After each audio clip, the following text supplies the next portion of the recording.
बहुत अच्छी बात है कि मजलूम अवाम के साथ पाकिस्तान के जो ऐवान बाला से एक पैगाम जाना चाहिए, मगर मुझे सख्त अफसोस से कहना पड़ता है कि इस करारदाद पर कम से कम हम सब मुत्तफिक होते हैं, मगर आज भी हमने यहाँ से अगर गवर्नमेंट बेंचेस से हो या अपोजिशन बेंचेस से, उन्होंने अपनी सियासत को यहाँ पर लाया, एक दूसरे की टांगे खींच रहे। आज ये होना चाहिए था कि तमाम चीज़ें भुलाकर सिर्फ जो फ़लस्तीन के हवाले से बातें करते, मगर अफसोस की बात है, मैं समझता हूँ मेरे मुसलमान भाइयों, पहले आपस में तो मुत्तहद हो जाओ, जाकर फिर फ़लस्तीन की बात करना। आप लोग तो इधर ही एक दूसरे की टांगे खींच रहे हो, एक दूसरे के ऊपर इल्जामात लगा रहे हो, वो उस पर इल्जामात लगा रहे हैं, इन पर इल्जामात लगा रहे हैं। किसी बात पर तो मुत्तफिक हो जाओ। जनाब आला, आज 5वां महीना है, आज 5वां महीना है, इसराइल की बर्बरियत है। वहां 31,000 से जायद फलस्तीनी शहीद हुए हैं, जिनमें मासूम बच्चे भी हैं। वो खुराक के लिए तड़प रहे हैं, वो पानी के लिए तड़प रहे हैं, और हम सिर्फ यहां पर करारदादों पर करारदादे ला रहे हैं, अमली तौर पर कोई काम नहीं कर रहे। जनाब चेयरमैन, आज मुश्ताक साहब, मैं बैठा हुआ था, मैं भी कुरान शरीफ का मुताला करता हूं कभी कभार। आज मुझे एक आयत मेरे सामने आई, अचानक आई। मैं आपकी इजाजत से चाहता हूं कि वो मैं सुना दूं उर्दू तर्जमे।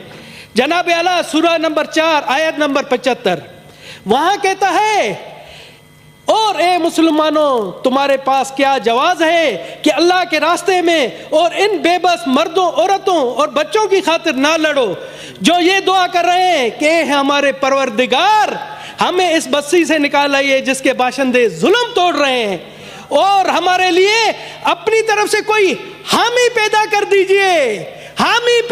दीजिए, और हमारे लिए अपनी तरफ से कोई मददगार खड़ा कर दीजिए।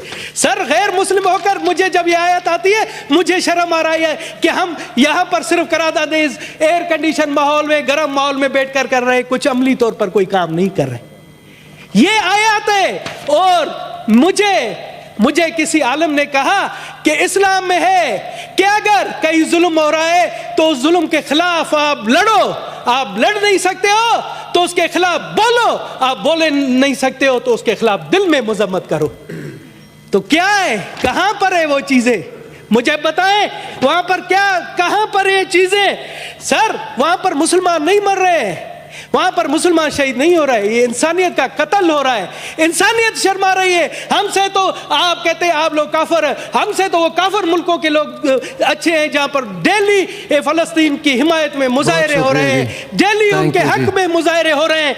जनाब आलम, मैं आपको, सर हमें मुझे दे, मैं पाकिस्तान की 1 करोड़ अक़लियती अवाम की तरफ से अपने फलस्तीनी भाइयों के साथ हूं, और हमें फख्र है, मुझे फख्र है, मेरे खानदान को फख्र है कि हमने जुल्म के खिलाफ अहले बैत की भी मदद की थी। अहले बैत हमारे यहाँ पाकिस्तान में मेहमान थे और उन पर जुल्म हुआ, उनके साथ हम मिलकर लड़े। तो हम अपने फलस्तीनी भाइयों के लिए भी हैं और उसी रवायत को बरकरार रखेंगे। यहाँ पर आप आए, सबसे पहले हम कोशिश करें कि जंग बंदी हो, वहां ये जो मासूमों का कत्ल है वो रुके, उसके लिए अमली इक़दाम उठाएं। आप मुझे कहें, वफ्द बनाएं, हम दुनिया में जाते हैं, दुनिया को कहते हैं कि जी वहां पर सबसे पहला काम कर दीजिए, खुदारा वहां जंग बंदी करा दीजिए।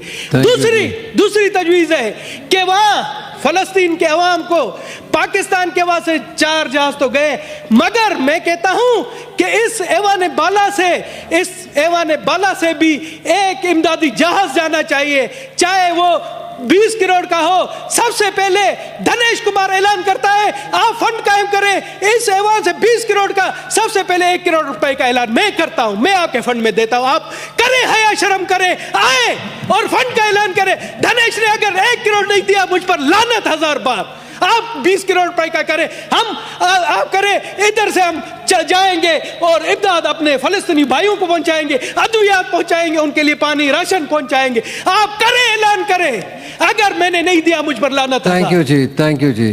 जी सेनेटर सैयद वकार मेहदी साहब।